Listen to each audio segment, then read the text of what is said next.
Hello everybody, Michael here for Tactica Imperialis with a news and rumours video. Today, Commissar Warwick, you're going to love this one. It's a Tyranid and Blood Angels special extravaganza. That's a little bit over the top, but it's mostly Blood Angels and Tyranids, so enjoy. So, let's just jump back for a moment to End Times Wave 2. This was a Nurgle based release, and the main model released was called Glotkin. You may remember from an old news and rumours video I talked about something big and Nurgly. Well, it was the Glotkin.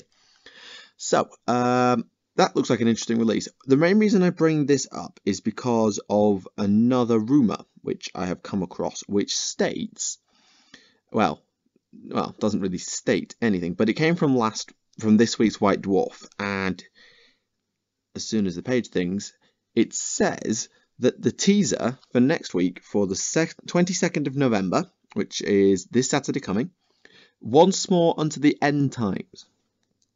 So that means there is going to be another end times release next week, or this weekend, as it should be as I'm recording this video. And that means we get this Elven wave that we believe is to be wave 3 of the end times. We don't know what the models are going to be. I don't really know enough. I haven't been keeping up with the end times, quite frankly. I should have done, really. In other fantasy news, the fantasy rulebook has been FAQ'd, so the end times rules are now an official thing. So you have a 50% Lord allowance. Is 50% Lords actually a good thing? I don't know. I haven't tried it yet. If you have, let me know in the comments section. Plus, the Law of Undeath, which is from the Nagash book, is also a thing, which you can use in regular games. And how does this stack up to the other laws of magic? Again, let me know in the comments. So, with that said, let's move on to the Tyranids. Now, there have been 3 weeks of Tyranid releases. Well, there have now been 3 weeks of Tyranid releases. Week 1 saw the Malice Scepter and Toxicrene unleashed. There should be an image on your screen of this now. And the Malice Scepter looks like a Carnifex with a Zone Throat Brain on it. At least that's the best description I can give. It's a Zone Throat Brain on a Carnifex. So it's got some psychic ability. I have read the rules, but I have forgotten them, I'm afraid. I don't like to say that, but I have. What's this? Oh, yeah, I know what that is. And that was released 2 weeks ago now. The week after that saw the release of the Tyranid Drop Pod, better known as the Tyranid. Hang on. Yep. Better known as the Tyranid. And again, there's an image on your screen of this now. It costs 75 points, which for a toughness 5 monstrous creature with 6 wounds is pretty good value. It's armed with 5 Death Spitters, and let's see. I don't know what a Death Spitter is, I apologise. It can upgrade them to be Barbed Stranglers or Venom Cannons for 25 points per thing. So it'll be 100 points to upgrade it. No, it'll be 100 points if you upgrade it. Sorry, that was badly worded. I don't know if this is a good upgrade. However, it has a rule called Drifting Death, meaning it cannot run, cannot charge, may not sweep in advance, but it can consolidate if it is assaulted in melee. It does not use up a slot on the Force Organization chart, and it can carry a single Tyranid unit and has a transport capacity of 20. Monstrous creatures count as 20. A Tyranid always enters play using Deep Strike. If when a Tyranid Deep Strikes, it scatters on to impassable terrain or another model, friend or foe, reduce the scatter distance by the minimum required. So it's a drop pod, basically. Once a Tyranid Deep Strikes, a unit carried by it must disembark, place the unit so that every model is wholly within 6 inches and not within 1 inch of an enemy with impassable terrain. The usual rules.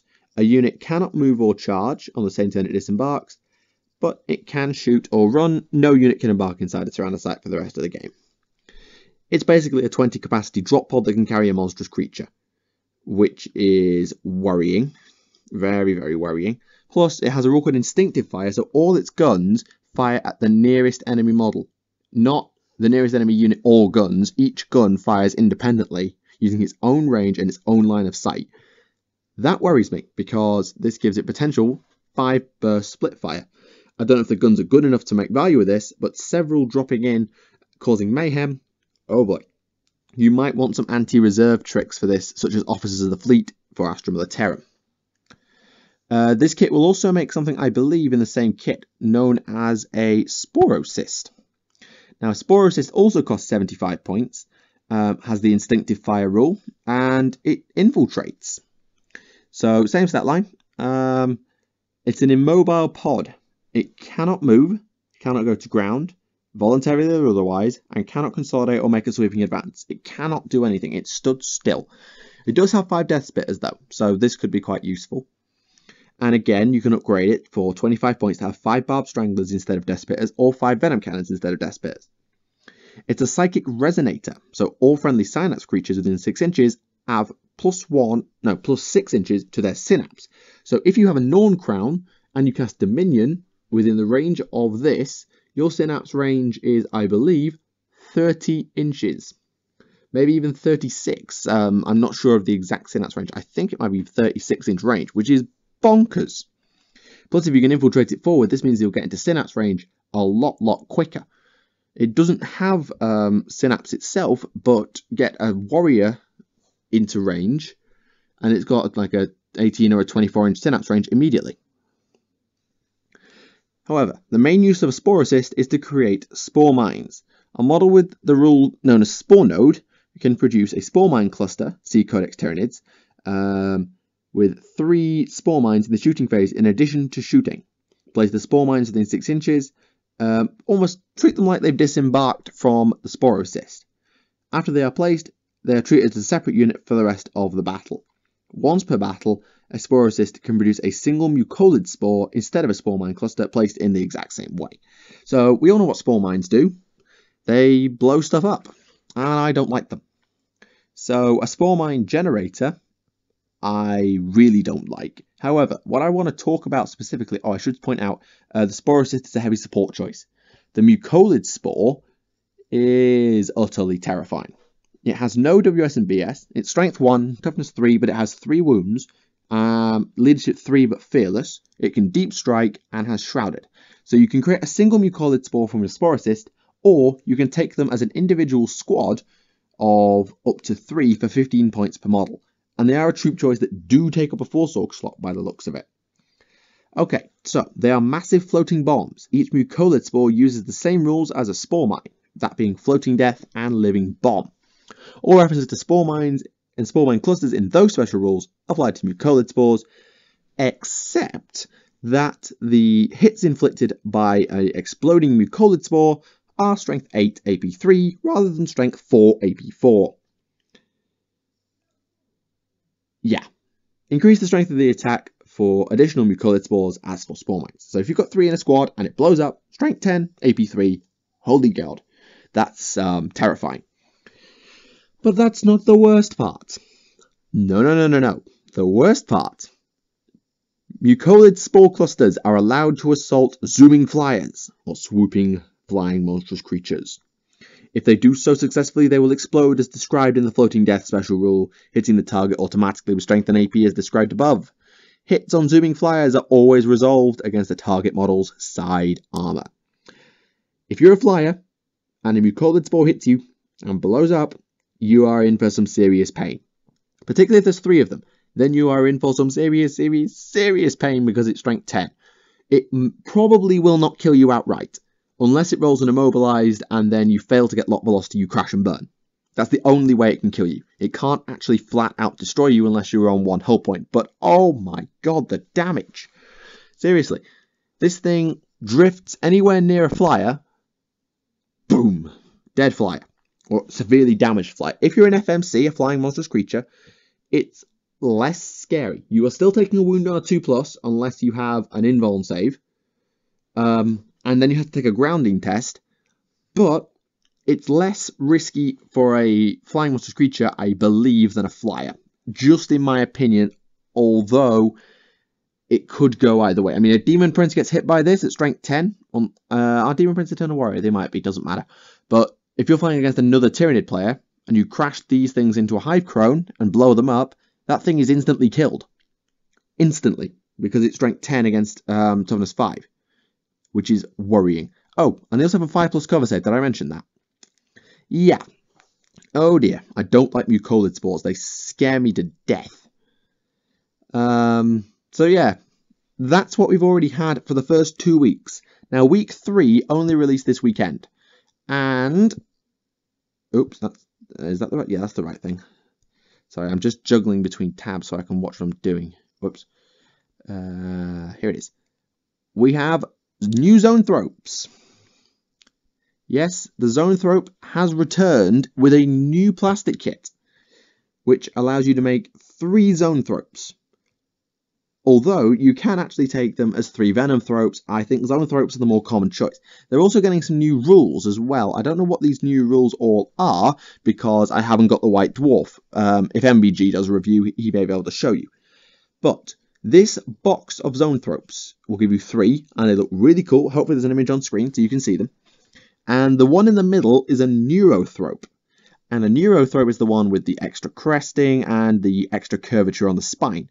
Now, I may be wrong, but I have heard that the Neurothrope is like the Doom of Malantai, in a way. I don't know how true this is, but if you remember the 5th edition Tyranid Codex, oh my god, the Doom of Malantai was amazingly and terrifying at the same time. And I really think, as a fluff buff, great to see him back. As a gamer, oh my god, I'm terrified of him. So, I hope he's back, and yeah, I hope he's not back. He may be back, but either way, the Neurothrope is an upgrade to his own Thrope squad. The kit will also make Venomthropes. It's an 80-piece plastic kit, and it costs $66, or £40 as I'm told by Rowan, our Tyranid player, who I'm hoping to get into some gameplay on this channel soon. Yeah. So $66 gives you 3 Zoanthropes. Apparently this is better value than it used to be, at least in English money, in pounds. It used to cost £15 for 1 Zoanthrope, now it costs 40 for 3. So this is good value. The other thing that came out this week was called Shield of Bowel. This was a new campaign. Yes, after the Sanctus Reach success, we now have a new campaign, and it's called Shield of Bowel. And it is a Tyranid versus, at least for now, Astra Militarum and Adeptus Sororitas campaign. I'll give you the background as far as GW has released. A major tendril from High Fleet Leviathan pushes through the cold void towards the shield world of the Cryptus system. Loath to abandon a key territory, especially one so close to the Blood Angels' home system of Baal, the forces of the Astra Militarum and Adeptus Sororitas prepare to defend the region with their lives. So, yeah, Astra Militarum, Adeptus Sororitas versus Tyranids. No Blood Angels. At least not in this setup, there is no Blood Angels. However, this is only the first book, or the first sort of section of this campaign. It's called Leviathan. It costs about $75, but has apparently sold out already. Online, at least. Maybe. Don't know. May have restocked. But it's a 2-book supplement, and book 1 is 152 pages of narrative, containing a blow-by-blow account of the key events of the invasion and major battles, a wealth of background describing how the Cryptus system becomes embroiled in conflict, descriptions of famous regiments that took part, including background colour schemes and heraldries, brand new artwork showing the planets, space stations and environments found within the Cryptus system. I love this book. As a Guard player, I would see so much scope for this book for creating thematic Guard regiments, and if Rowan were able to pick this up, I would have a look at this just to see if there's any that match my Guards and its colour scheme, because I'm not going to do another repaint. But that's a really cool book, and I'd really enjoy reading that. Book 2 is 64-page rulebook. It contains 6 new historical Echoes of War missions to test your mettle. Cities of Death rules for fighting amongst the war-torn streets of destroyed cities, so bonus Cities of Death expansion. Cities of Death missions times 6 and 36 tactical objectives, which is good. I like new tactical objectives. Spice things up a bit. Rules for Death from the Skies, allowing you to include fighter aces, so sort of boss flyer guys. I think this is already an expansion that's out, but now you'll get proper fighter aces. New Tyranids detachment rules and warlord traits to represent the composition of High Fleet Leviathan. New data sheets for the mucilage spore cluster, Zoanthrope brood, Malice Scepter, Toxicrene, Tyrannocyte, Spore Assist, and mucilage spore. You've heard some of these in here, some of them you haven't. And 6 new Tyranids formations. This thing is basically a Tyranid supplement, because it comes with tactical objectives, formations, data sheets, detachment rules, special warlord traits. It also comes with Echoes of War missions, which I suppose are sort of detachment related, but they're sort of not. And Death from the Skies, which is a bonus, and some Cities of Death stuff, which is another bonus. So it's a Tyranid supplement with some extra stuff and a big book of fluff. I think it's pretty good value, and I think I'd probably enjoy playing against it just to try something out against the new Tyranids, because having seen enough of the new Tyranids, I think it would be good to see them mixed up a little bit without using Forge World. The other thing released was Tyranid Invasion Swarms, which is a painting guide, $33, 144-page paperback, and it includes 4 thematic collections: the Scarrock Swarm, the Court of the Nephilim King, the Jaws of the Megalodon, and the Talon of Gorgo. Each collection presented with a detailed background and history. Thematic painting guides. Yes, I like the sound of this. Now, according to Bell of Lost Souls, where these rumours are coming from right now, I've also used Tactica. Other rumour sites are available. And it says that Shield of Baal is a very similar layout and contents-wise to End Times Glotkin, for those of you who are keeping track. I think GW has found itself a winner. So, apparently, if you have picked up End Times Glotkin, you'll know how that is laid out. And apparently, this Shield of Baal setup is done in a very similar way, with background and then rules. I think this is probably a good idea because it gives you a chance to play games of 40k in a different way and still stick to a narrative. So I like the sound of this. Now, as with the End Times, there are several parts. As with Sanctus Reach, it was spread out over a period of time, not just a 1-week release. So, what does this suggest? A second book for Shield of Baal.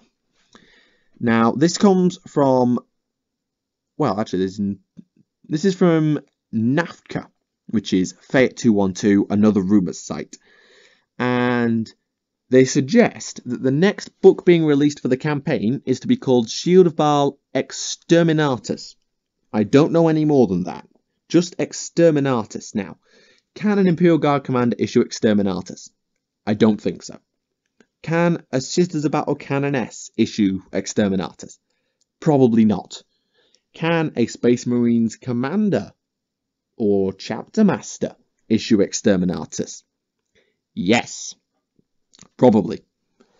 So, this means that somebody capable of issuing Exterminatus is getting involved in Shield of Baal.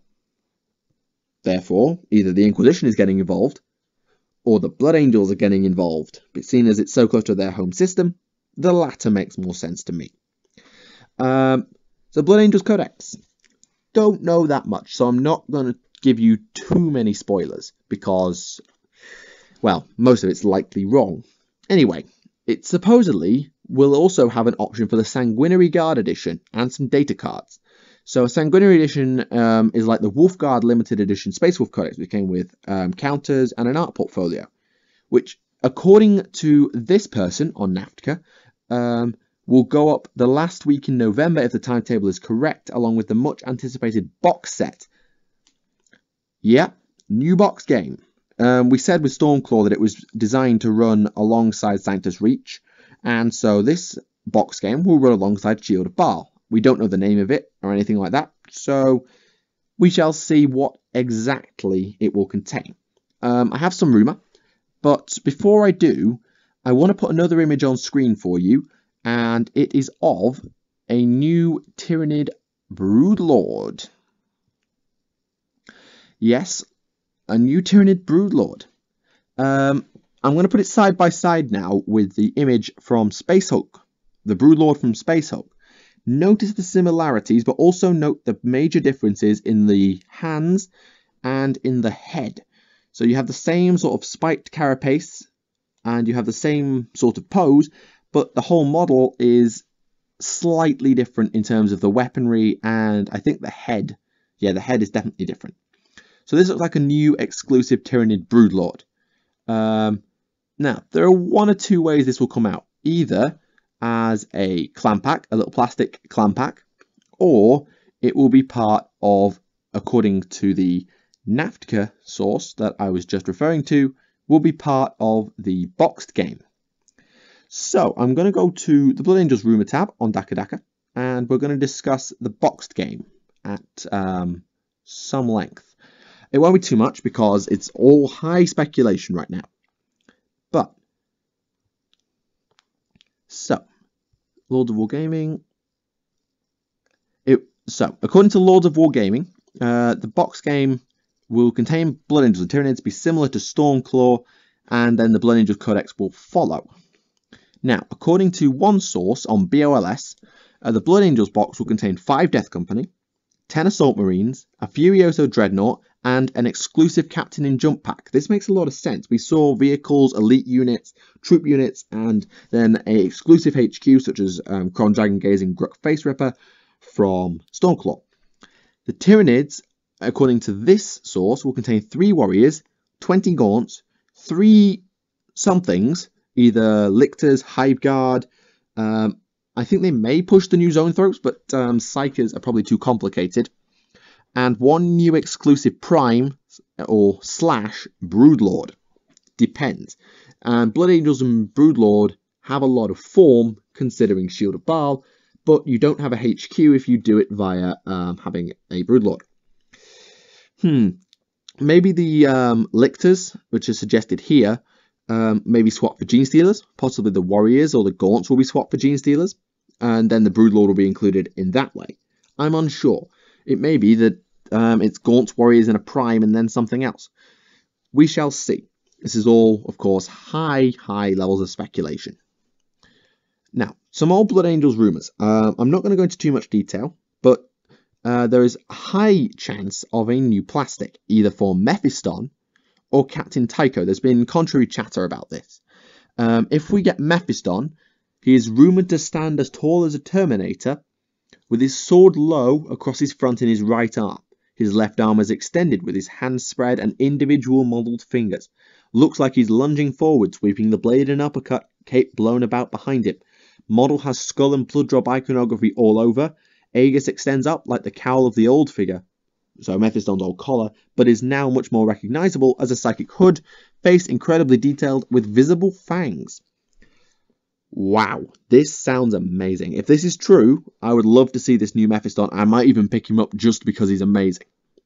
The alternate is Captain Tycho in Death Company armour with Death Company iconography, chainsword, signature combi melter. So maybe. I'd love to see Mephiston, which would make sense to making him into a Lord of War, which is also suggested. But Tycho would work as well, just to give him a new lease of life, considering that model is very old. I'm not going to go into any more. There are rumours of a Terminator set, but I'm not buying them.